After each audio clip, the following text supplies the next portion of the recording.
Powered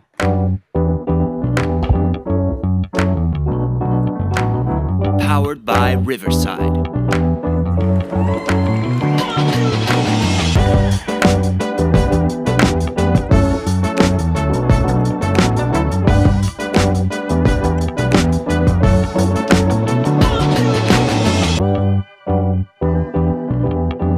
What's going on, everybody, and welcome into a brand new episode of the Broken Wheel Bearing Podcast. I'm your host, Matt Codd, and alongside of me is my co-host, the one and only, my tailgate partner as well, Jake Belts. What's up, Jake?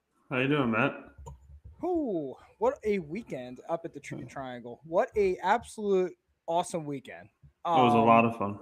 Besides not being able to do the live show, but it was still really, really good fun time. I guess we got to apologize about that. Yeah. I talked that up pretty high. Okay, so let's start off with that. First of all, I want to apologize to all of our listeners and fans about that. I was honestly, you and I were super excited about that live episode. So excited enough that I completely forgot that we needed a fucking charger. So I had to rush and get a charger on Amazon, battery powered charger for this weekend. So I posted a video on the Broken Wheel Bearing Podcast Facebook page, and unfortunately, we were in a weather delay essentially the whole morning. We got up there, probably 8? Yeah, around 8:15-ish? Yeah, somewhere around there. And I was like, cool. While we were driving up through the Lehigh Valley, absolutely beautiful. Couldn't not complain. It was gorgeous weather. Yep. As soon as we pulled in that parking lot, there was this big-ass black cloud. And I'm like, you got to be kidding me, dude. Like, you got to be kidding me. And then, of course, all day, or pretty much all day, thunder and lightning, all the way probably until maybe, I would say 2 o'clock. Yeah. We were trying to go live, but obviously, because of the thunder and lightning, I was not risking our lives. It was bad enough we had the big-ass tent up there. It was thunder and lightning, and I told people that story at work, and they were like, so where were you during the thunder and lightning? I'm like, drinking Busch Limes. Yeah. What do you think I was hanging doing, out under a metal tent? Yeah, under a metal tent. Yeah, in the middle of a field, in the middle of an open Yep. field. And that's what, honestly, like, those are the memories that we make at NASCAR races, that it's like, we look back on this and we were going to be like, what the hell were we thinking? Yeah. Like, a couple years ago, or maybe not a couple, it's probably been almost a decade at this point, that one fan ended up getting struck by lightning in the middle of the infield at one of the races. And here we are going, it's not that bad. Let's just go look outside, all around metal, So, yeah, we talked the big game up, doing a live episode. Unfortunately, that was not our agenda. We were going to go live. And because we were in the parking lot, honestly, we were probably like one of the last people informed that the race got pushed to 4:30 green flag drop. We got told that by people at home going, wow, what are you guys going to do for the extra hour? We were already going through the tickets. And I'm like, oh, what the hell? So, so Thunder and Lightning held us off from a live episode. Unfortunately, we weren't live last week from Mexico City just because I wanted to make sure we had all the material in the course ready to go for us this past weekend at Pocono. Unfortunately, Mother Nature had other plans. We decided to go the semi-safe route by not recording. But we apologize about that. But Jake, amazing weekend once again at Pocono Raceway. We had our annual Broken Wheel Bearing Podcast tailgate, met some great people this year. We had, honestly, I think of all the years, this year was probably my favorite year with like our tailgate neighbors. Yeah. That dude, Todd and Leroy, if you're listening, like, you guys were the shit, man. Yeah, you guys were absolutely the shit. They were awesome, and like, they're now a running joke now, like that you have those weirdo fans that sit in their car and drink Mountain Dew Code Red before every single race. Mm-hmm. But a couple key highlights from this past weekend from your experience up there. Go ahead, Jake. Nah, I mean, we got up there, like you said, we got set up pretty fast. It was a really, really fun morning. I mean, beers were flowing. We were all in a good mood. And then, boom, the cloud kind of just killed our vibe there a little bit. And me and Matt were like talking, let's just keep pushing it off an hour. Maybe we can get something in. Maybe we'll do it like right before we go into the race. We're like, yeah, no problem. And we're hanging out. Like, family came by. We hung out with a bunch of people. And then, like you said, we had amazing neighbors. Like, it was a good vibe all around. The race was amazing. Was happy that the cloud finally broke. We had a really nice sunny race day, and during the race was a fun time. It was good that we all got to sit together. So Nothing really I can complain about besides that cloud we couldn't go live, but there's always Yeah. next year. Yeah, always next year. And like you said, I mean, when the rain stopped and we got into the grandstands, it was like, wow, who like? I mean, it was just an Yep. absolute oven. And I was like, oh my gosh. And like, obviously, as you all can see, I'm wearing the Brooklyn Woodburn Podcast long sleeve shirt. This is my shirt I wear to almost every single race. And in the summer, it absolutely crucifies me because I roast. I did it last year in Darlington. Actually, last year at Darlington wasn't bad when I wore it. I mean, it was hot, but it was comfortable. Then I did it at Pocono last year. I was like, whoa, like I Yeah. was Pocono was almost ready to hot pass last out. year. Yeah, Pocono was hot last year. This year, though, at Pocono, just as crazy. I mean, in my opinion, with like the heat, Yeah. it got humid, it got hot. Obviously, we had great racing all throughout. Even though 4:30 green flag drop, one thing I gotta give credit to NASCAR on this one, right? So they changed the schedule for Pocono this year. Usually last year was early July. For a couple years before that, it was like late July. This year they ran it the second to last weekend in June. Why is that significant? Well, and why NASCAR shouldn't change the state. Reason why is because we had a weather delay. If we ran Pocono at any time of the year, because Pocono does not have lights, we probably get a shortened race due to darkness. Because we raced on the weekend of the longest day of the year, we ended up salvaging all 400 miles of that race. Yes, the race ended at 7:38. Okay, whatever. It is what it is, but we got the whole race in. Now, traffic going out. I ended up getting back down. I mean, you got out a little earlier than me. I don't know how the hell you did because we were walking together, and all of a sudden you're on the calling me on the turnpike. Uh, but then for us, like, I mean, I was back home in Bucks County. I mean, we were probably home right around what 9. Yeah, we got home shortly after 9. It wasn't bad. It was flew right home. Yeah, and I was home right around like 9:30. Yeah. So even for a 7:38 checker flag, I mean, it was. So I'm pleading to NASCAR if you're listening. If you keep Pocono at one date, which it seems like at this point that's what their agenda is going to be, please keep it on that race date. Please Yeah. keep it the weekend of the longest day of the year.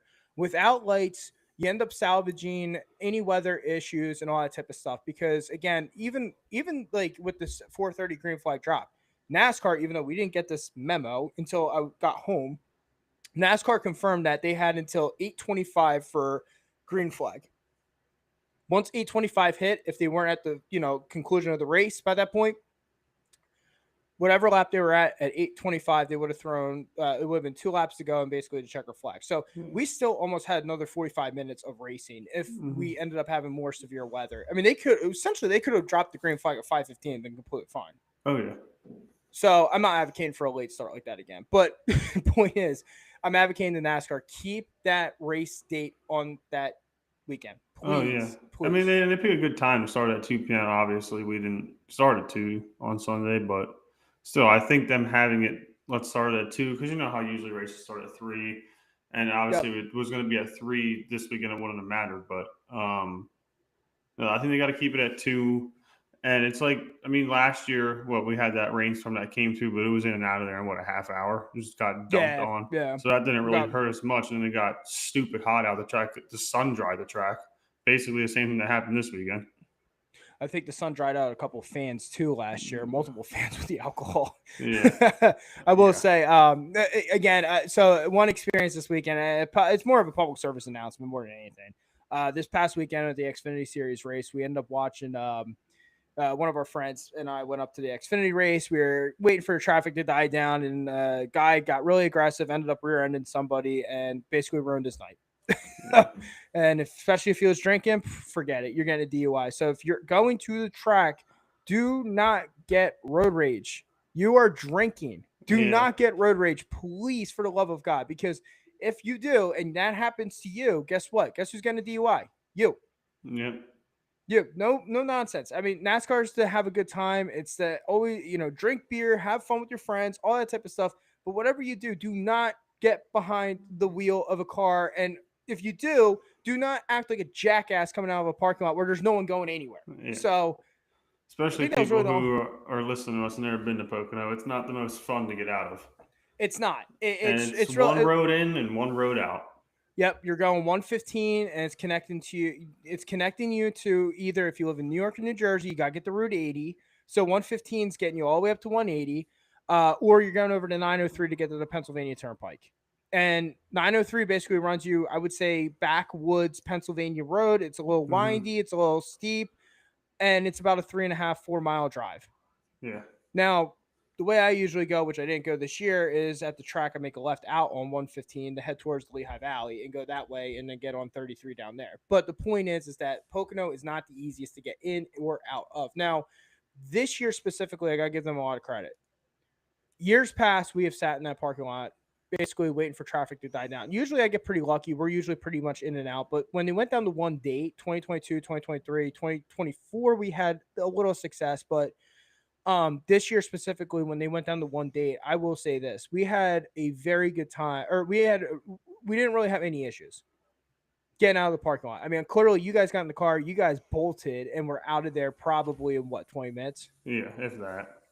If that. Yeah, for us, I mean, we got in the car, we sat for a little bit. Like I said, I had all the tailgate equipment in a RAV4. So if you know what a RAV4 is, I mean, I didn't even have a rear view window for most of the drive. So.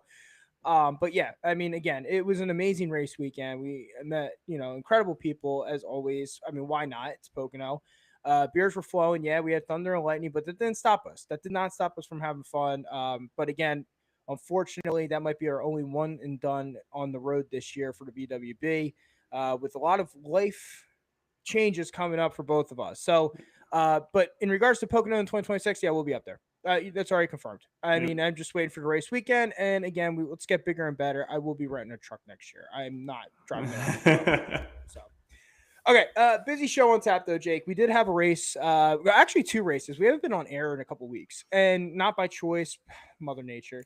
But we're going to kind of brief over the previous race weekend, not by much. We're just going to talk about it quickly, and then we're going to get into Pocono. Loaded, like I said, loaded show on tap. We're going to sponsorship updates courtesy of jski.com. Then we got, we're going to talk basically all about Pocono.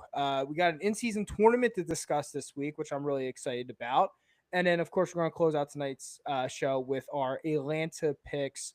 And while you're listening live to us on Facebook at the Brooklyn Wheelbarrow Podcast or on YouTube at the Brooklyn Wheelbarrow Podcast, feel free, Blown Engine chat line wide open for you to jump on in during the show. Love to hear your commentary, any questions or any comments during the show. So, Jake, let's kick things off with jski.com sponsorship updates.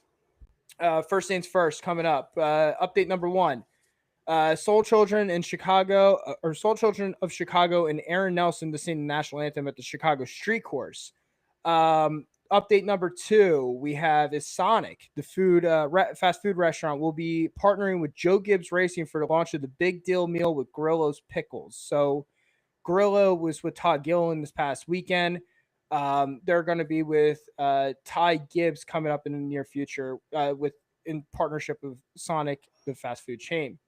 Update number 3, Prime Video. Yes, folks, for everyone bitching and complaining about Prime, it's over. The nightmare is over for all of you. So let's give you a round of applause before I give you that update.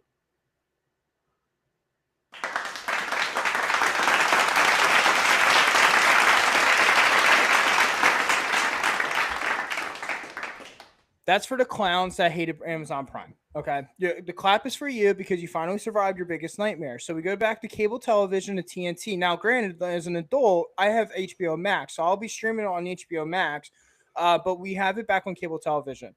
So the next sponsorship does have to do with Prime. Like I said, Prime Video on their final race of the 5-race series, they got 1.869 million viewers for the Great American Getaway 400. Final sponsorship update this week. DePaul University will be sponsoring Michael McDowell at the Chicago Street Course. So those are your sponsorship updates, all courtesy of jski.com. Follow them on X, website, or by Facebook at www.jski.com. Before we get into the actual racing discussion, interesting news came out this weekend up at Pocono. Governor Shapiro of Pennsylvania was at the track discussing the future of auto racing within the state of Pennsylvania. Austin Kineski of Motorsports Wire ended up posting an article last night, and that is NASCAR is considering a future Cup Series race in Philadelphia. Again, Austin Kineski from motorsportwire.com. This is where this article is from. We'll post up. Well, actually, I think I already posted it up on our Facebook page. Basically, the article says NASCAR hasn't been shy about taking the Cup Series to big cities like Los Angeles, Chicago, and Mexico City being the latest examples. In fact, San Diego appears to be NASCAR's next street course event as early as the 2026 season. However, could the sport take its biggest stars to another well-known city in Pennsylvania? According to NASCAR President Steve O'Donnell, as reported by the Pocono Record, the sport is considering a race at Franklin Field located in Philadelphia, Pennsylvania. It wouldn't be a street course event like Chicago. However, it would likely mirror the Los Angeles event when the Clash was held at the Los Angeles Memorial Coliseum. As of now, NASCAR's look into Philadelphia is pretty clear or pretty early, but it demonstrates how the sport is open to expanding the Cup Series to different areas. NASCAR has taken some very bold moves and turned them into major success stories, and a trip to Franklin Field in Philadelphia could face a similar fortune in the near future. So, again, we'll post this article up if it's not already up. I think it is. Austin Kineski, Motorsport Wire. A lot of discussion coming out of Pocono. I actually missed this until last night. Didn't realize the governor of Pennsylvania was even at the track. Usually he makes an attendance every year. Ever since he's taken office, Josh Shapiro has been up at Pocono Raceway. They interviewed him, NBC 10 Philadelphia affiliate, and they interviewed him, and basically he's like, I love it. More racing, the better in the state. I mean, whether you like the guy or not, you can't complain. The dude wants more events in the state. But Jake, Philadelphia, Franklin Field, you and I, we live about probably 45 minutes outside the city. Mm-hmm. Franklin Field is in University Park near the University of Pennsylvania. Yep. If anyone has ever driven the Schuylkill Expressway into the city and into that area, they drive past that stadium. I like the idea of Philadelphia. I have said this for years. And like I said, my wish looks like it's coming into fruition. Moving the Chicago street course to San Diego and maybe putting all these cities on a yearly rotation all throughout the 4th of July weekend. I said this for years because I would love to see NASCAR racing on the birth of America, on the holiday, or, the birth of America that weekend, racing all different cities in this country. My only problem is I'm not a fan of this Franklin Field idea. Go ahead.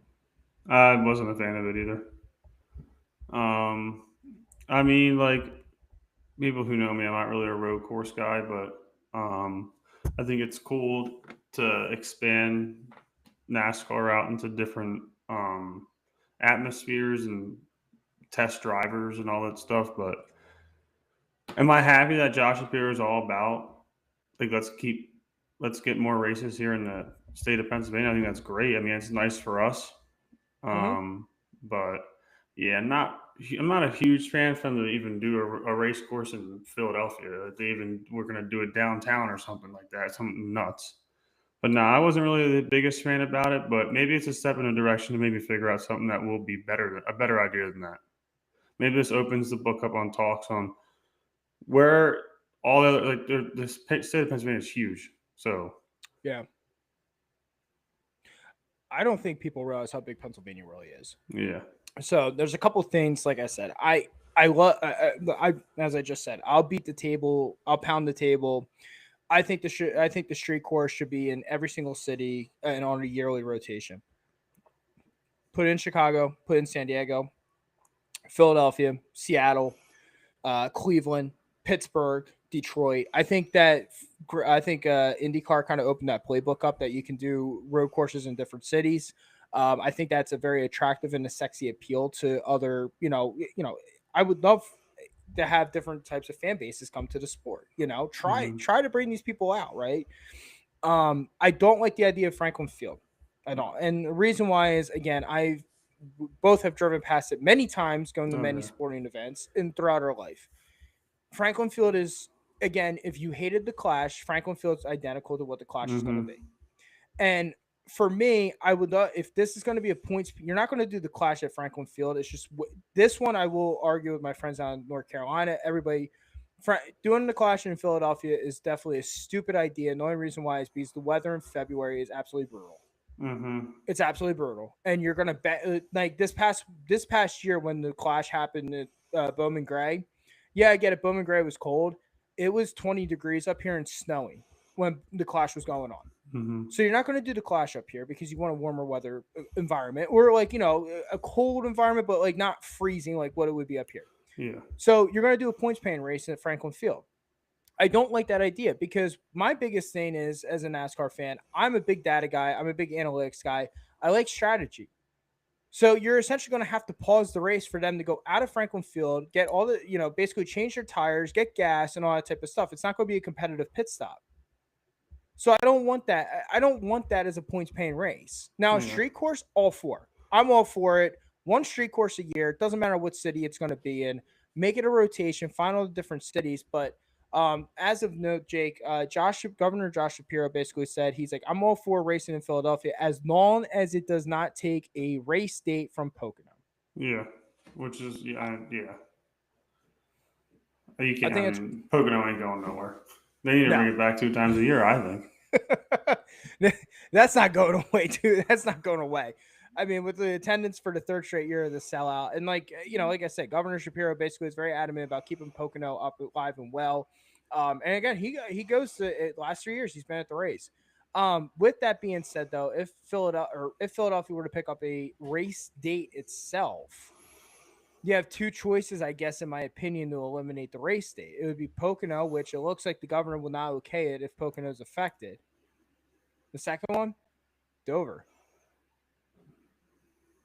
Dover probably be affected if Philadelphia got a race date. Now, granted, that's if they go to Franklin Field. A street course, a rotational street course, then they're good. Mm-hmm. But if they were to go to Franklin Field for a points-paying race, I mean, you're looking at probably Dover losing a race date. Yeah, no, I wouldn't want to lose Dover. I mean, it's not my favorite track, but no, it's not my favorite track either, and I would feel awful for it because Dover pulls a different demographic as well. Like Pocono, see, people don't realize Pocono brings a bunch of not just Pennsylvanians, but a bunch of upstate people from New York, New Jersey. Like that's a whole different demographic. You go down to Dover, it's the same thing with the demographic. You bring people from Maryland, you bring people from Delaware, you have Pennsylvania, you know, I mean, even New Jersey, for example. I don't know if necessarily if pulling a race day from Dover to sacrifice for Franklin Field is a good idea. I just don't think you're going to get the turnout that you would for Dover. Dover will sell out. I mean, people might be like, oh, for the first year, let's go see it, and then realize this is a joke. Yeah, and that's why I would say going on a street course is a much better option, just because it's different, it's unique. And listen, I may make fun of these entitled assholes over in Europe, but everything F1 is a climbing sport. It is. People like F1 racing. I don't know why. I mean, I think it's really stupid, but I mean, again, there's a fascination to it. If NASCAR can make more tracks similar to F1, I think it brings more of an appeal to the sport. Yeah. So I would do a street course before I go to Franklin Field. So I agree. Article again this week was from Austin Kineski of Motorsports Wire. NASCAR considering a future Cup Series race in Philadelphia, Pennsylvania. So, speaking of road courses, different style of road courses, we didn't really brief over with everybody about Mexico City last week. Again, we were hoping to do that on Sunday with all y'all, but it didn't pan out. Thank you, Mother Nature. SVG, we already know he ended up winning the race down in Mexico City. Ended up winning it by like 16 seconds. Almost 17 seconds. Yeah. Yeah, but I posted a stat last week. SVG finished that race in like 16 seconds ahead. It was the 3rd largest margin of victory in NASCAR. Do you know what the number 1 margin of victory in NASCAR was? Kurt Busch at Texas, and like I think it was like 2009, I think it was, and he won that race by like 29 seconds. Yeah. And what I mean by 29 seconds, I'm talking about the intervals from first to second. It takes 33 seconds to get around Texas. Now, I don't know what it was back in that day, but I believe it's like, or it might be 29 seconds now. It might have been 33 back, like because they repaved and resurfaced it. But you basically lapped the field. That's incredible. I looked at that. That's domination. You want to talk about a definition of domination? That is it right there. Yeah, seriously, Fast Motorsports posted that. Thanks, guys, for that fact. But it was like, I think they were trying to prove a point more on SVG, and I looked at that data and I looked at the stat and I go, I'm more impressed with Kurt Busch winning that race by Yes. 29 seconds in Texas. That's Now incredible. I'll give SVG the benefit of the doubt. That's all. That's awesome that you won by that. And I might get bashed for this, but I don't think a road course like that win should be put in that talk. I just don't. He's the only guy who ever raced there before there. Mm-hmm. And like, I mean, I'll brag. I mean, I picked him to win, so I'm happy I got the pick right. But Yeah. The only way he was not winning that race is if someone took him out of it. Well, I mean, it's tough because you had Ty Gibbs, who, when he got clean air, Ty Gibbs was a problem. Yeah, and he usually is on road courses. Yeah. I mean, Ty Gibbs was a problem in that race. And I think what my heartbreak went to Ty Gibbs because that couldn't have been like the worst ill-timed caution in that race the other day. Or, 2 weeks ago. Once that caution came out, he ended up going down pit road. SVGR was already down pit road. And when he came down pit road, when he got on that restart, when he got in the dirty air, he could not get through traffic. He just couldn't. Whereas like a guy like Chase Elliott, again, not saying Chase Elliott had a good race strategy. I mean, not saying that Chase Elliott was phenomenal, but he did finish third, and he was able to climb the field throughout that fourth quarter of the race. Now, a guy like Ty Gibbs could not get himself out of that dirty air, and he just stalled out. Now, the other thing too is SVG did say in the post-race show, he goes, yeah, Ty Gibbs was a big factor in that race. People don't realize. And SVG had a hard time getting around him. And you knew strategy was going to have to come into play going down pit road. And it did. It's just unfortunate circumstance for Ty Gibbs. Yeah. I would have been interested if the shoe was on the other foot. If SVG ended up having the same, something happened like what happened to Ty Gibbs. I wonder if SVG could have gotten around him. I don't know. But that's going to be the biggest unknown in that's right there. But credit to Trackhouse Racing. And I know people are going to hit, like, again, he won a road course, and there's a lot of people bitching and complaining. He won a road course. Yeah, shouldn't have counted for a playoff spot. And that could be a whole separate discussion. If you're listening to us live, feel free to chime in on that. Yeah. For me, the rule is once you win, you get in. Yeah, it doesn't matter.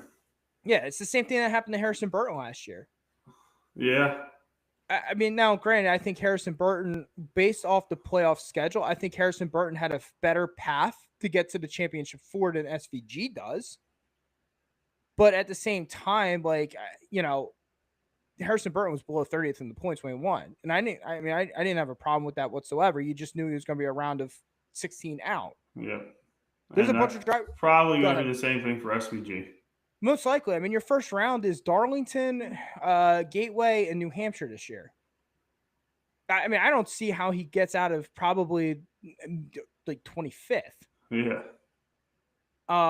I know maybe he has better luck in New Hampshire. It's a heavy braking track. I mean, maybe that might help him. But if you have 2 bad weeks, I mean, you're pretty much it's a winning in scenario, and I don't see that happening. But again, going back to Trackhouse Racing, credit to Trackhouse Racing on this. They took a shot by bringing him over in 2023 to run that Chicago street course. He ends up winning that Chicago street course. Everybody falls in love with him. He ends up coming over here. He goes from supercars all the way into Xfinity Series. Now he's up into the Cup. Justin Marks, in my opinion, I think he's one of the best owners in NASCAR. He's very calculated. He knows what he's doing. He damn well knows that NASCAR is changing the schedule all the time to add more road courses. So what does he want to do? He wants to bring in a guy that can win road courses. And that's what he did with SVG. Yeah. Bingo. Put a car in the playoffs. Bingo. And guess what? He's got 2 of them. Now, he already knows Ross can compete pretty much on every single track minus Pocono. I don't know why, but he already knows that Ross can compete on every single track. Daniel Suarez is not a slouch. He's not great, but he's not an elite driver, but he's not a slouch. But like SVG, now you take this guy who can go out there and win road courses, which the other 2 can win road courses, Ross and Daniel Suarez. Trackhouse got 2 cars in the playoffs. And honestly, there could be another driver coming in on this weekend, depending with Daniel Suarez. Yeah, that's true. So, in regards to Mexico City, did you like the idea or no? I mean, I'll be completely honest with everybody. I didn't. The minute Kyle Busch slingshotted himself and took Larson, I kind of lost motivation to watch the race. But I did catch the last like 5 laps. I thought the track was cool. Thought it was really cool. That like stadium type of thing for those 3 turns is cool. But you sit in there, you see 3 turns, and that's it. But no, I think it was cool. I think it's awesome that NASCAR dipped their feet in the water into another going down to Mexico and trying that out. I don't think it was a bad idea. It just wasn't all about. It's not like it's a like an oval that every freaking weekend that I love watching. So I wasn't really intrigued to watch it. So, but I still watched it. And then as soon as Larson got took out, I was kind of like, I don't really give a shit what happens. But I was like, I'll catch the end of it. So I didn't really watch much of it, but Yeah, props to NASCAR. yeah, no, for sure. They try something different. I mean, it does not look like they're gonna have. They don't have anything written in agreement yet, whether they're going back next year or not. But definitely massive props to NASCAR within itself. I really they were innovative, and the one element to me that I was fascinated on in regards to this track, Mexico City, was the altitude. Altitude was a key word, right? Like how is the engine's going to change in the high altitude? How are drivers going to adapt to a higher altitude? Um, and that was pretty interesting and intriguing within itself. I thought the race was good. I thought the stadium was very beautiful. I mean, Yeah, it it looked like you really got lost on that course. I mean, when they were watching that race, I was like, wow, they are running for miles. It felt like. Yeah. Then I was watching when the race was going on. I was like, oh my gosh, like I'm looking at the time and I'm like, this race is still going. It felt long. It just was a Yeah. very long race, but It did seem like it was long. it was a very interesting race. I was more intrigued about this Carson Hocevar, Ricky Stenhouse Jr. nonsense that came out of it. Um, but again, it was cool to see that graphic about Mexico City. And then the next highest altitude track that they raced at was Pocono. Yeah. Pocono was the next one up. So you went from a higher altitude to another, not as high as Mexico City. I mean, Grant, you're like, you're you're like 5,000 feet above sea level at, Mexico City. You're like 2,000 in the Poconos, but high altitude the last 2 weeks definitely impacted these drivers, in my personal opinion. But And that Ryan transfer, Blaney got the blunt of it this weekend. yes, he You see him did. out? Did you Yes, he see the did. video? I felt bad for him. I was like, damn. His cool suit ended up failing him during the race. I mean, absolutely atrocious. I mean that's scary. I mean, you and I were sitting in the bleachers this past weekend at Pocono, And and we were sweating. I sweating, couldn't even sweating. imagine what those guys were dealing with inside them cars. I had to wipe my sunglasses off multiple times because of how much sweat was coming. Now, granted, it doesn't help. I was wearing a long sleeve shirt with shorts, but the point is I had to continue wiping my face. I mean, I was sweating crazy. Ryan Blaney, yeah, I give that man a lot of credit. When those cool suits go off, like, oh my god, you're just baking in a car and you can't do anything about it. Yep. You can't do anything about it. But Pocono, what makes Pocono so interesting and unique? Well, it's the Tricky Triangle. We already know that famous nickname. And a lot of people who are new to NASCAR watching our show, why is Pocono interesting? Well, there's 3 different style turns at the track. Those 3 turns, the first one, the turn 1 was inspired by Trenton Speedway, no longer exists, long gone. But it was inspired by Trenton Speedway. The second turn was inspired by Indianapolis Motor Speedway with basically the 90-degree, which basically gave us that turn in regards to basically the triangle formation. And then turn 3 was inspired by the Milwaukee Mile. So that's why Pocono Raceway is the Tricky Triangle. And again, we wanted to bring that to everyone's attention because it's like, well, why did they make the track why did they make the track a triangle and not just a regular oval in Pennsylvania? Another interesting stat about Pocono, years ago, people told me, they were like, Pocono Raceway, believe it or not, was not intended to go to Pocono Raceway. They wanted it in Willow Grove. Oh yeah. Yeah, they wanted the track in Willow Grove, but the problem is that they were like, there was not enough land, and Langhorne Speedway was like, which is no longer there too. Langhorne Speedway was no longer, they were too close in proximity, so they ended up taking it up to the Poconos because they actually had the land to do what they wanted. So, and that's why Trenton Speedway had a big factor in turn 1. So, interesting stat of the day from the Brooklyn Wolverine podcast. But yeah, I mean, people don't realize. I mean, we're lucky that we have that track. I know people who can't stand it, but to be honest with you, like you just said, like you can see it on TV. I mean, you'll see it on TV. You're not going to see it when you're watching in person, unless you're in the infield. But like, dude, that tunnel turn, like with the bumps and shit, like that ain't an easy freaking turn. no. Like, I think we actually are lucky that we have it's not an easy track. No, and it seems like, it seems like certain organizations are really, really dominant and they know how to handle that track. And I look at a team like Joe Gibbs Racing. Denny Hamlin for years. I mean, pretty much, let's call it as is. Pocono Raceway is the house that Denny Hamlin built. I mean, that dude literally wins there. Technically, he's got 7 wins. He should have 8. Ended up getting disqualified. Chase Elliott ended up winning that race. And I get it. There's a lot of other podcasters that are like, well, the win counts for Chase Elliott. Come on, stop the bullshit. Then he crossed the start finish line first. You know it. So then he should have had 8 wins there. Probably could have had 9 this past weekend. Yeah, I mean, when we were sitting up there watching, I was like, oh. And you were calling it lap after lap. How many more? How many more? Like, the guy's just good there, but you got to give credit and cut his due. Chase Briscoe outraced him at the end there. Well, and that's the whole thing, too. Going back to Joe Gibbs Racing, the ability and the opportunity that Joe Gibbs Racing has with the in-race strategy and the data that goes and transfers within teams. Because here's another driver, too, that, I mean, it's not just Denny Hamlin being really good at Pocono.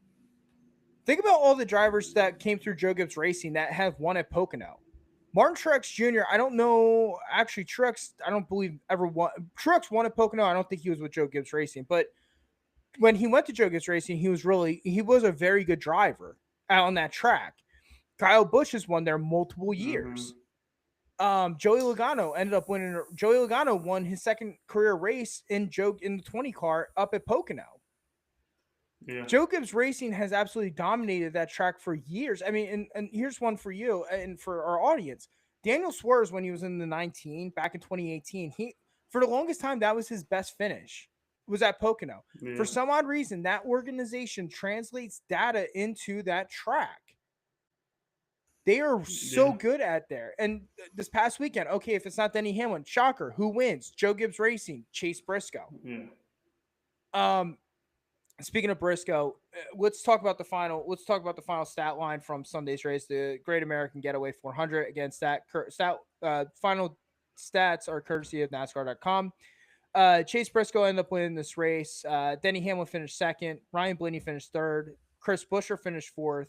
Chase Elliott finished fifth. John Hunter Nemechek finished sixth. Kyle Larson finished seventh. Ryan Preece finished eighth. Brad Keselowski finished ninth. And Austin Cindric finished 10th. Your final top 10 from stage 1 was Hamlin, Buescher, Reddick, Briscoe, Eric Jones, Zane Smith, Joey Logano, Chase Elliott, William Byron, Alex Bowman.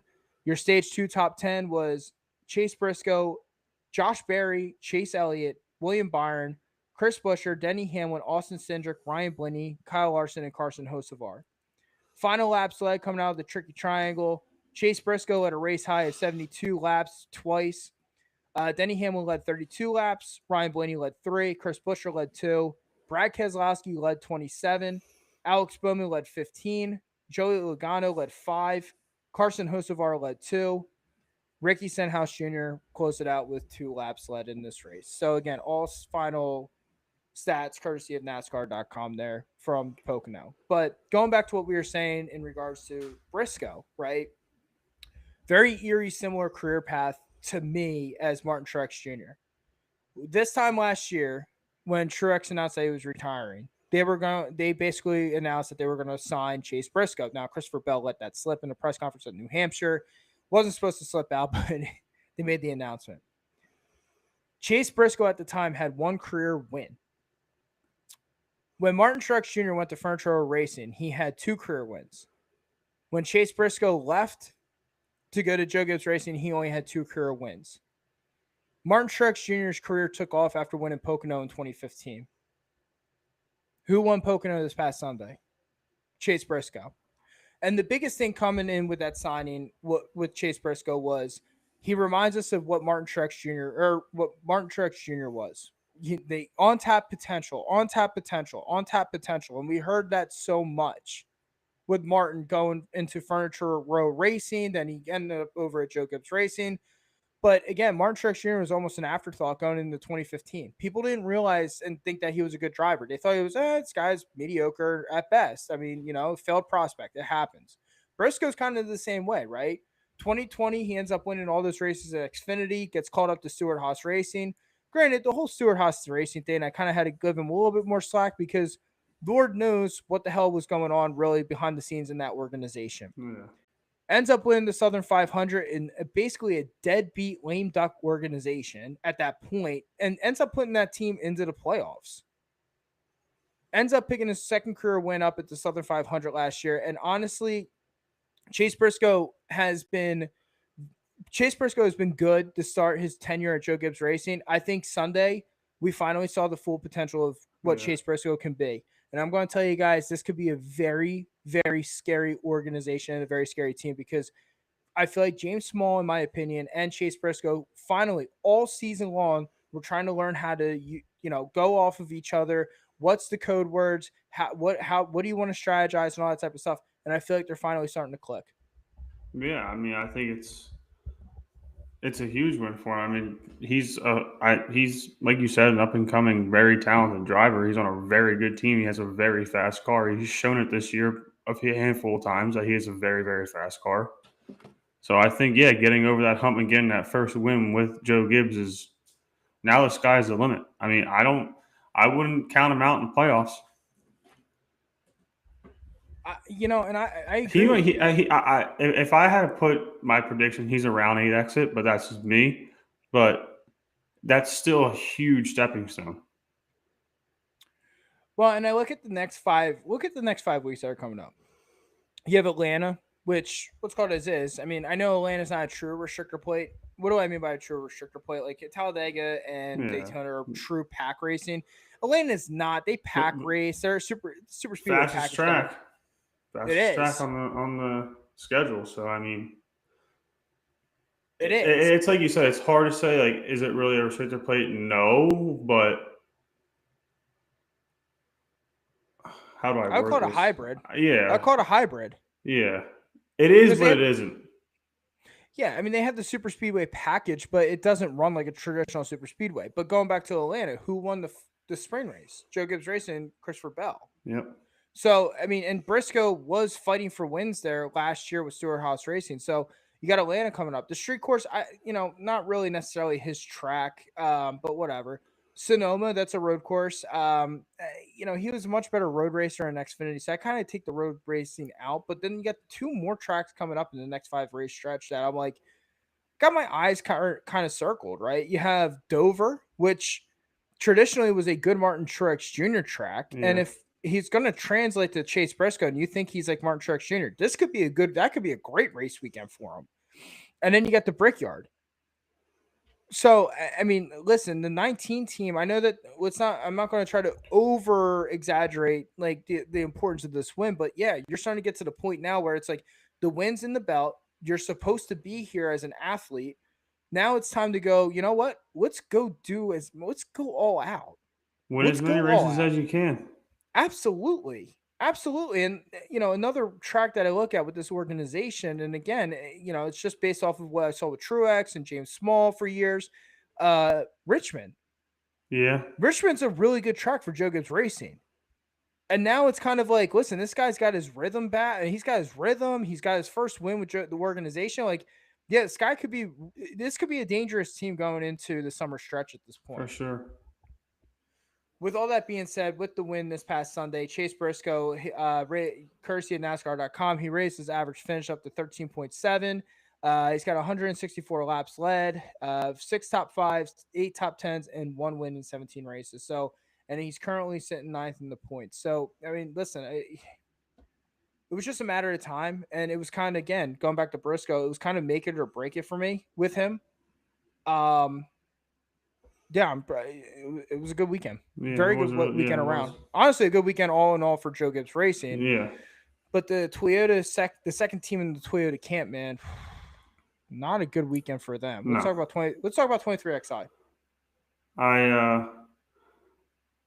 When I saw that 23 hit the wall, was I not the first person to jump right on over you on you? No, I think there was a lot of people. the happiest person in the world, but man, that team struggled all day long. Like, how do all your cars have brake rotor failures? I don't know that, and that's the scary like, part. That's like, dude, Danny Hamlin said it perfect this weekend. I mean, this week on his podcast, they have phenomenal talent.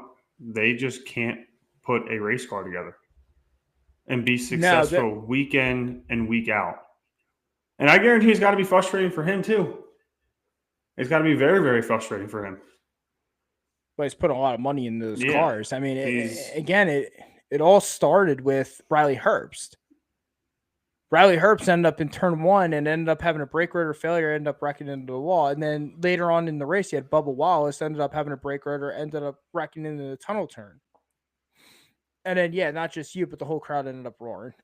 Yeah. I was like, really? Of course, shocker. Yeah. Hate to see it. Yeah. But the one, I will say that 23XI to me this year, it's insane to say this, but since Reddick's gotten into that organization, I've always felt that organization has been invincible. I feel like that organization is like a championship caliber organization. And that's nothing against Bubba Wallace, because I think Reddick elevated Bubba to a better driver. I just do.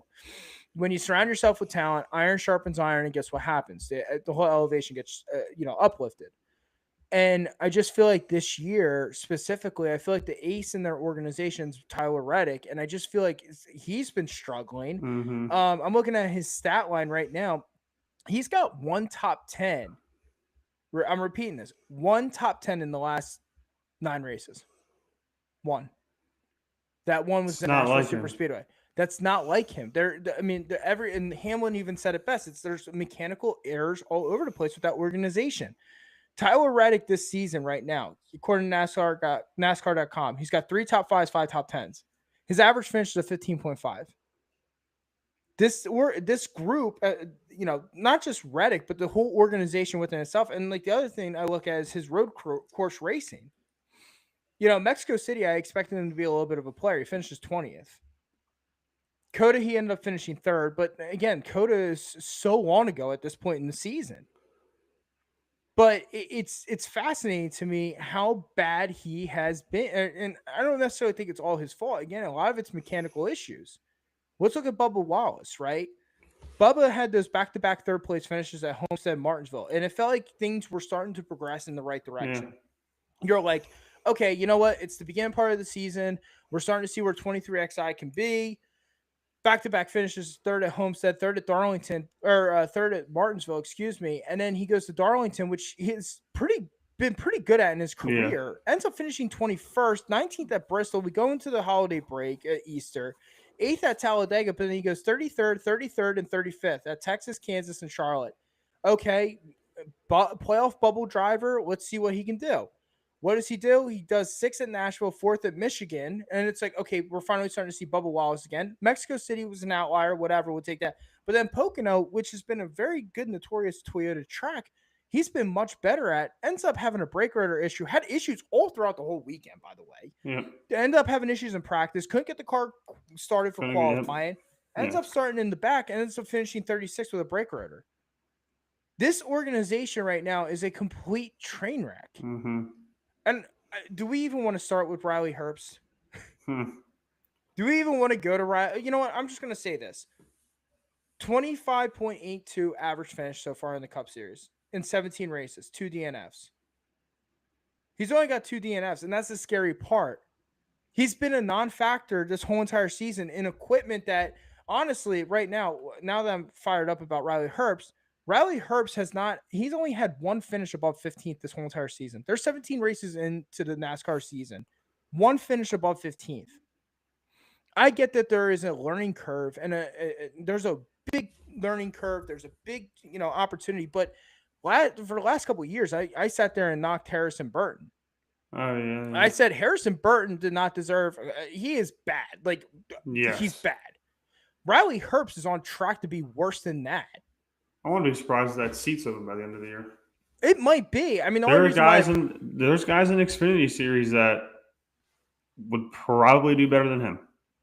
probably. I mean, at this point, I mean, you're getting absolutely zero. You are getting a fat goose egg nothing out of that 35. He started off finishing 17th in 3 straight races in 2025: Daytona, Atlanta, and Coda. Okay, out super speedway, road course, outlier, outlier, outlier.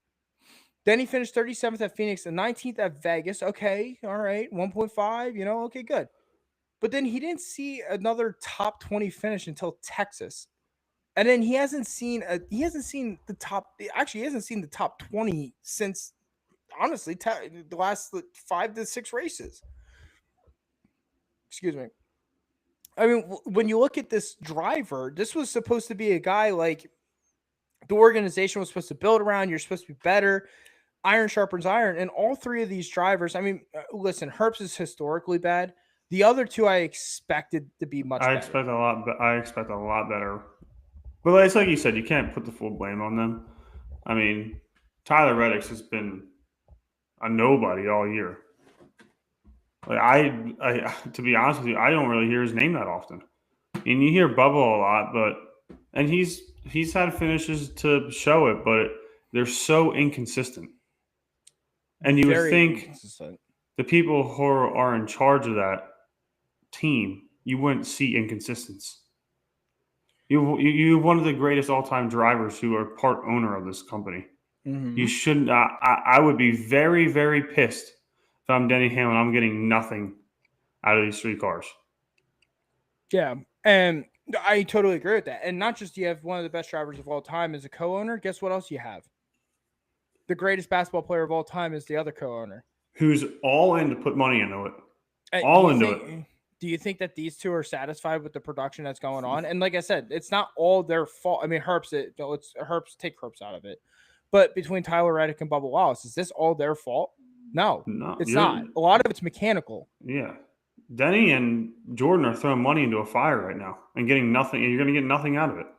I know. I mean, and someone, one of the loyal listeners of ours asked me this question earlier today, and it was more in regards to Chase Elliott, but it kind of fits the 23XI mold. Is this going to be the first year that every single playoff driver has won a race? I mean, we are essentially 9 races left. Yeah, we're 9 races. Yeah, we're 9 races left to the playoffs. Yeah, you got 9 races. You already got 11 winners. You have 11 winners. Yeah, and so we need 5 more people to win. I mean, yeah. I mean, so let's talk about guys that have not won yet. I mean, you got Reddick, Chase Elliott and Reddick have not won. You got Chris Buescher, who hasn't won yet. Bubba Wallace hasn't won. Alex Bowman hasn't won. They're right now in the playoffs. Guys that are outside of the playoffs, right below the cut line, you have Ryan Preece. I would say Ryan Preece. You can't count out AJ Allmendinger because you have a couple road courses. Yeah. And don't look now, but look at those legacy cars are coming. Yeah. Those legacy cars, I don't know what that is being translated to them, and I don't know what they figured out and what's going on. But those legacy cars are coming between Nemechek and Eric Jones. Eric Jones right now sits 18th in the points, driver's points, not playoff points, but driver's points. He's 18th. He has been absolutely one of the unsung heroes so far over these last 10 weeks. Mm-hmm. There's some tracks that are coming up that I believe that 43 can capitalize and get into the playoffs. I think one of the best ones is going to be this weekend. I agree with you. There's going to be a lot of drivers that could be. It's an outlier race. There's a lot of drivers that could be there. So going back to your point, when you're having brake rotor issues like Bubba Wallace and Tyler Reddick, I mean, you got to be very careful at this point because of how many winners we've had so far. Yeah, and I mean, and then you got people like Hocevar and all that who've been up there and just can't finish. That's a threat right there. That kid is a threat to win a race. There's people out there that are there's guys that haven't won yet, but they're almost this year. But I wouldn't count them out to win. I mean, if you're gonna, if I had to pick, maybe the 15th and 16th spot in the playoffs, it might be a non-winner. But you're not helping yourself at all because no, you're behind playoff points. Yeah, That's the whole thing. By a lot. Yeah, and again, so like if I'm looking at the cut line right now, and I'm looking at driver like Priest right now has been sneaky good too. Yeah, Ryan Priest, and if I'm looking at guys like Ryan Priest, Alex Bowman, Bubba Wallace, and the three of them, like I think if there's any driver to me this year, will translate to this topic. If there's any driver this year, in my personal opinion, that can come in and end up winning or making the playoffs on points alone, is probably Chase Elliott. Yeah. Chase Elliott's got a very, very big cushion on points going in. He needs to completely have an Alex Bowman slide in order to slide out. But if I'm Chase Elliott and I hear about all the time about how, Mr. Consistent and hasn't finished below 20th, and that's a great stat and all that type of stuff, but you're Chase fucking Elliott. Yeah. You're not at Spire Motorsports. You're not at Legacy. You're not at Haas Factory. You're in Hendrick Motorsports Equipment. You should be. I'm tired of this whole 20th or better consistency nonsense. Like, that's great when you're a young driver. You're 29 years old. And again, I mean, are we close to a Chase Elliott? Are we close to a Chase Elliott capitalizing on a win moment? I mean, he had a good race at Pocono. I'll say that. Car faded on him at the end of the race. But, I mean, it all starts on Saturdays, too. He does not qualify at all very well. His average start, according to NASCAR.com, is 15.5. So he sees a lot of dirty air to begin with. So, honestly, what's impacting that car is the aerodynamics.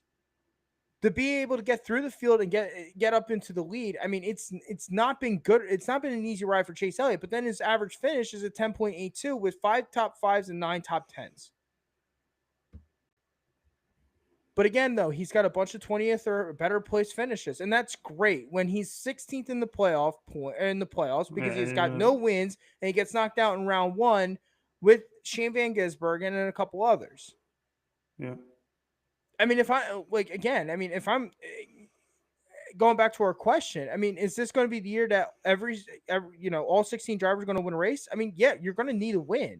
Mm-hmm. I mean, I do expect some of these drivers to start winning back again. I mean, Kyle Larson, Christopher Bell, William Byron, Denny Hamlin. I mean, those they're four, all going to win again. They're all going to win again. I mean, Ryan Blaney as well. Joey Logano, I expect another one to win. I mean, but, there's just a lot of uncertainty right now where, again, with 9 races left into the playoffs and we already have 11 winners. This is exactly what probably NASCAR wanted with this next gen car. But at the same time, if you're a driver that's like not winning, this has got to be one of the most stressful stretches of racing this so far this season, because you have Atlanta, you have Chicago Street Course, you got Sonoma. Those are 3 massive uncertainties. Yeah, they're all races that are up in the air. You really can't pick somebody who's going to be like, they're going to win. No, not at all. Yeah, I mean, this is when you kind of got to get your P's and Q's in check. I mean, you're almost a little too late, but I mean, you still have 9 races left. And for some of these drivers that are on the bubble, who are right in, there's some tracks that favor them coming up. So just kind of have to be perfect. I mean, you have to be perfect every Sunday, but you got to be extra perfect. Because it's like we just said, these guys that already have multiple wins or have won, don't count them out either. No. They're not going to just be like, I don't want to. They're going to want to win every weekend. Look at the jump between Kyle Larson and Denny Hamlin in playoff points. Like, I get it. Playoff points are not a big number, but the gap between them makes some big numbers. And Larson's got I think a 5 or 6 point gap. Like, that's a big gap. Like, that's good for him. Like, you go into the playoffs and you're first, you basically have a walkthrough round, like the round of 12, basically. Yeah. Like, you're already in the round of 8. And you can even walk out of the round of 8, depending on how you finish. And of a name like Kyle Larson, the guy's you're not gonna see him finish 20th 3 races in a row. No. And going back to your playoff point discussion, right? I mean, coming out of Pocono, playoff points, courtesy of NASCAR.com on the standings. Kyle Larson's got 23 playoff points. William Byron has 12. Denny Hamlin has 19, and Christopher Bell has 16. Those are pretty much the bulk of your playoff points. Then you have a group of drivers that are between 6 to 8. You got Blaney, who's got 8. You got Chastain, who's got 5. Briscoe, who's got 6. Logano's got 7. And then you got Cindric with 7 and Josh Berry with 6. But then I look at drivers, drivers who don't have any playoff points are Chase Elliott, which is going to absolutely crucify him. It does not matter how consistent you are. Tyler Reddick has 0 playoff points. That's going to crucify him as well if he gets in on playoff or on points alone, which, again, I expect the 9 and the 45 to probably win a race this year. I do. Going into the playoffs. Yeah. I expect both of them to find victory lane. Maybe Chase Elliott sooner rather than, maybe more so. But I look at those two drivers, they have 0 playoff points. And then you got Chris Buescher, who's very interesting because of a freaking penalty. He's got -4 playoff points. But Buescher, don't look now, but Buescher's starting to heat up as well. And I expect Chris Buescher to be a massive player in a lot of these races coming up in the near future. I love him at Iowa. I like him at Richmond. I like him at, Daytona, Watkins Glen. I like him at where he won last year. I mean, Chris Buescher is going to be a player as well. I do expect Buescher, Chase Elliott, and Tyler Reddick to find victory lane. I do expect those 3 to find it, and they're in the playoffs right now. But again, going into this weekend at Atlanta, I like guys like Ryan Preece. Also, another guy I really like coming into Atlanta, I like Brad Keselowski. Yeah. I mean, I've been loving the way Brad's been racing these last few weeks. And that's a very good point that you just brought up. How he's been racing over the last couple of weeks is a very interesting conversation. Brad Keselowski has been awful in 2025, right? Like, he was off to a record, breaking, shit streak. I've never seen Brad in his career. Even when he first came over to RFK, he was never this awful. Brad Keselowski, to start off 2025 in the first 12 races, he had an average finish of 28.2. Terrible. Over his last 5 races on the prime stretch, for everyone who complains about prime, his average finish on the prime stretch was a 14.4. He's leading laps again, which we saw at Pocono. He's finishing in the top 10. They have the speed. They have the strategy. I think there was a stupid miscalculation. There was some stupid call where it basically killed his race the other day because he came down when pit road was closed. Yeah, that was. Which I don't know what happened there. But the point is that 6 car is starting to get the strategy down, and they're starting to get some speed. So that's another driver I expect to be a little bit of a player going into these playoffs. Yeah. Oh, yeah, for sure. I mean, the guy's got experience. So I'm not going to – you can never count out a guy with experience and talent like him. And, I mean, we counted him out when he was finished – his average finish was 28th, and now look, we were wrong. Yeah. It's interesting. It's a really interesting, and it's an uncertain, because I feel like the last 5 races over the last 5 weeks on Prime. First of all, the coverage was fantastic, but not just that. I feel like the last 5 races to me was like traditional NASCAR tracks minus. I mean, Mexico City is the outlier, but you had Charlotte, Michigan, Nashville, which we've ran at Charlotte and Michigan since the dawn of time. Same with Pocono, and then you had Nashville Super Speedway, which is newer, but like at the same time, like these guys are starting to figure that track out pretty quickly. Yeah.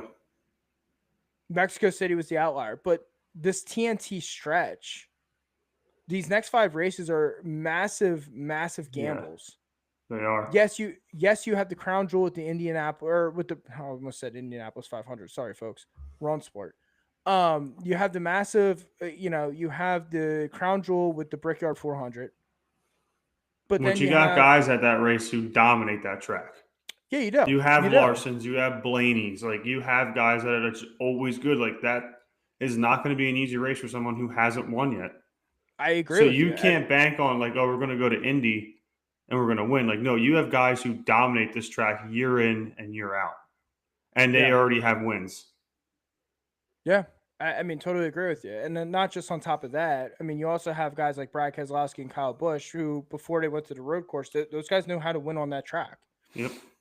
I look at, like you said, so Indy's an interesting crown jewel, but then you got Dover, which the Monster Mile always provides chaos. Yep.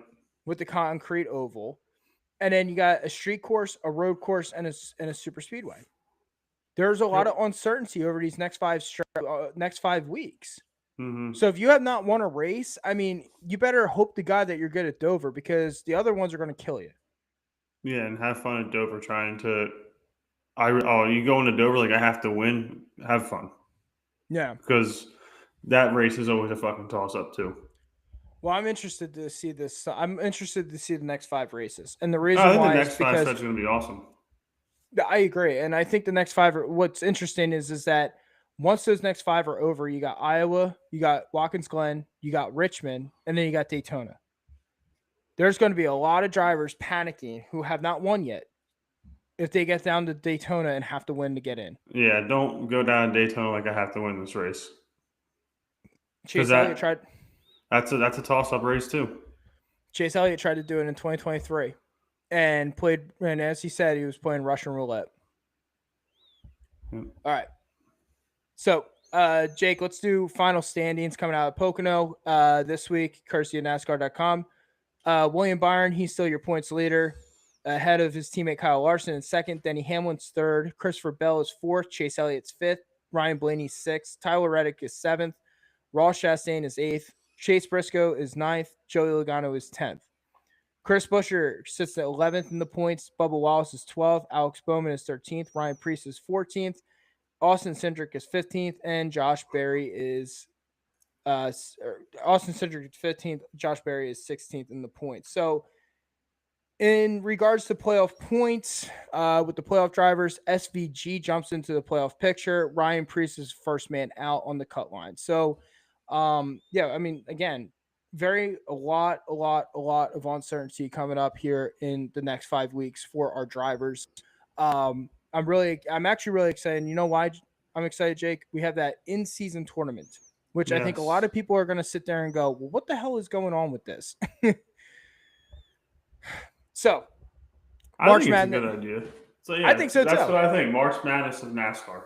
March Madness style. I think it's really good to get the gamblers involved. You got DraftKings that is promoting this thing. I think it's an interesting 5-race stretch for this tournament because, as we were just talking about, not just do we have drivers who haven't won yet that are panicking going into the playoffs, but now you have an in-season tournament at 5 of the most, to me, one of the 5 biggest outlier tracks in the schedule.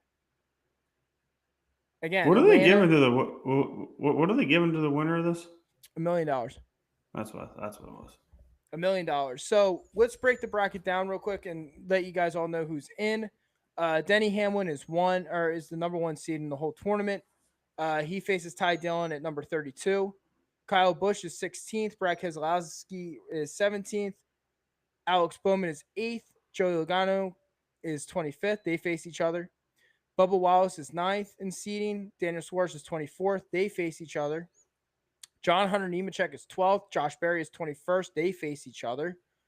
Then you got Chase Elliott and Austin Dillon, a 5 and 28. Ross Chastain is the 13th seed. Eric Jones is the 20th. Then you got Christopher Bell, who's the 4. Ricky Stenhouse Jr. is the 29th. Chase Briscoe is the 2 seed. Noah Gregson's the 31st seed. Ryan Preece is 15th. William Byron is 18th. That's an interesting matchup right there. Yeah, it is. That is a very interesting matchup. Ryan Blaney is 7th. Carson Hocevar is 26th. That's another one. That's another Ryan Blaney matchup has a bad weekend this weekend. You're out. Yeah, I mean, that's an interesting matchup, but I mean, both drivers to me are very good at this track, so yes. I'm interested to see what happens. Your 10 versus 23 matchup is Kyle Larson and Tyler Reddick this round. Michael McDowell is sitting at 11th in the standings, and you got AJ Allmendinger at 22. Ty Gibbs versus Justin Haley, that's a 6 and 27. Zane Smith against Austin Cindric, that's a 14th versus 19th. And then you got Chris Buescher versus Todd Gilliland, which is the 3rd and against the 30th seed. I'm going to tell you right now, I think that you said that you like the host. You're going to circle the host of our Blaney one, right? Oh, I'm going to be watching both of them this weekend because that's going to be a good one. Yeah, I'm going to, and here's an outlier. Here's one for me, I think, on an upset. I'm going to go Todd Gilliland over Chris Buescher. Yeah. I I like- also think an upset could be Tyler Reddick over Larson. That's it. Because That's Tyler yeah, Reddick's good yeah. at Atlanta. I mean, so is Larson. I mean, Larson's usually not good at, if you want to call it a super speedway. Yep. But There's there's a lot that can be upsets. Actually, There's a lot of There's interesting. a That's lot what I'm of saying. ones. There's a lot of interesting matchups this week. I mean, here's one I got. Here's a circle one for you. Suarez over Bubba. 9 Yeah. versus 24. Daniel Suarez has won at this track already. I mean, oh my god. I mean, Logano over Bowman. That's a 25 versus 8. We'll have to fill out a bracket and compare them. I know. I think we're gonna have to. That's what we're gonna do after we get done with this show. Fill out a bracket. Yeah. And for all you, what do you do there on NASCAR.com? You can, I guess, or you can. Or do you want to just print it out? just print it out? All right. That's an interesting. This is going to be interesting. I'm excited for this. I really am excited for this. I think that NASCAR did a really good job, and like I said, I know the qualifiers for this bracket was the last 3 weeks. Yeah. Speaking of which, the last 3 weeks, Shane Van Gisbergen is not in the bracket. He's not seated. Wow. So I don't know what happened there. So if anyone who's listening to us live on air, if you know what happened with Shane Van Gisbergen not being seated, let us know. That's did win weird a because he won. I know it's based off average finish, but he won a race. And that's going to, even if the other 2 weeks he finished in the high 20s, that still sets you way up. Yeah, that's what I'm saying. You have guys in there like fucking Ty Dillon. Ty Dillon's 32. Yeah. Yeah. That's what I'm saying. If you're listening to us live on air right now and you know what happened with Shane Van Gisbergen, feel free to chat us in the chat line at the Born Engine chat line. I'm interested to see. Maybe if I don't get an answer tonight, I'm gonna have to research that. That is really odd. Because winner's not on the bracket. That's weird. Yeah. So, all right. With all that being said, Jake, we have we got the brackets going on. Let's get into some Atlanta picks this week before we close out. Who do you got? My pick to win is Tyler Reddick if 23XI can get their head out of their ass. That's interesting. And then probably my bold pick. That's really not a bold pick, but I also like Brad K. The way that he's been racing recently, I'm kind of turning into a Brad K fan these past few weeks watching him race, and it was awesome to see him lead some laps this weekend. That was cool to watch. So yeah, those are my two. But I'm pushing for Tyler Reddick because I do like the way that he races. Yeah, he deserves to have a win. Yeah, Brad K is an interesting one. I always pick Brad on restrictor plate. For some odd reason, I always pick Brad on restrictor plate. I love him, but I've been burned by him so many times, so I'm going to avoid that. That's why I picked Reddick before him. That's my backup pick. Pick number 1 for me this week, I'm going to Chase Elliott. I think that this is the week that Chase Elliott gets it done. According to driveraverages.com, since 2022, he's got a 10.5 average finish, 6 races, 1 win, 1 top 5, 10 and 3 top 10s. He has also led 8% of the laps in these races. So I like Chase Elliott a lot this week. I think that he's talk about a driver. I know we were just talking about Brad heating up. Chase Elliott's one of those guys that we continue shitting on him, and rightfully so, because you are the most popular driver in NASCAR, and you don't see victory lane. You got 1 win in about 3 years. I think that this week the monkey gets off his back. I think he ends up clinching his playoff spot by winning Atlanta. It will be a homecoming for Chase Elliott. Second pick I got this week. It's tough. This is tough. You know what? It's not an underdog pick, but give me Austin Cindric.